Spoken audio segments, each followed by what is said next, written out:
ce genre de situation. Vous écoutez Radio Circulation 730, une station Cogeco Média, en collaboration avec le ministère des Transports et de la Mobilité durable. Il est 23 heures précises, heure normale de l'Est. On va avoir l'heure avancée de l'Est dans 2 heures. 3 heures, excusez-moi. Oui, c'est à 2 heures cette nuit. Donc, on va avancer d'1 heure. Donc, ce régime-là, ce sera pour les prochains mois d'été.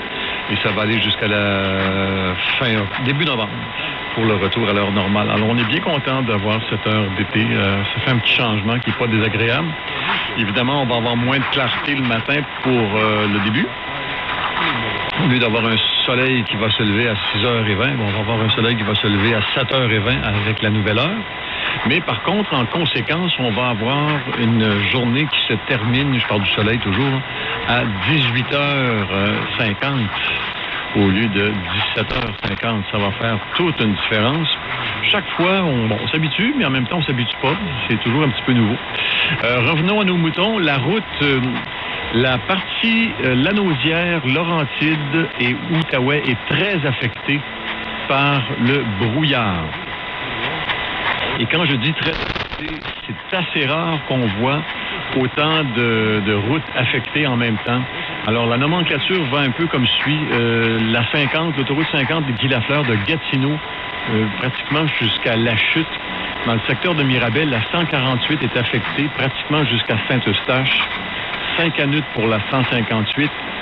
On peut faire aussi les autres routes pour vous dire qu'à Morin Heights, on est affecté par le brouillard. La visibilité est de réduite à nulle à bien des endroits.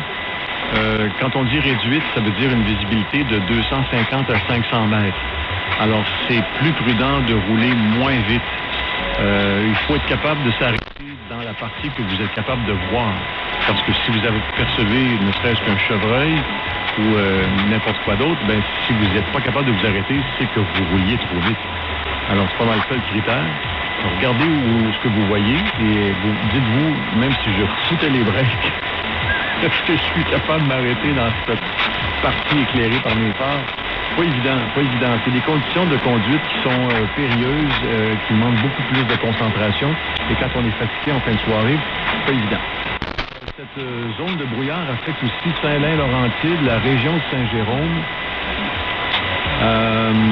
même l'autoroute 15, l'autoroute des Laurentides, au-delà de Sainte-Agathe, jusqu'à Saint-Jovite. C'est vraiment beaucoup, je vous jure. Radun est affecté, Sainte-Julienne. Et quand on va franchement dans la Naudière, Saint-Esprit, Saint-Jacques, Saint-Pierre, Saint-Charles-Borromée, Saint-Thomas-de-Joliette, ce qu'on voit comme zone affectée est assez impressionnant.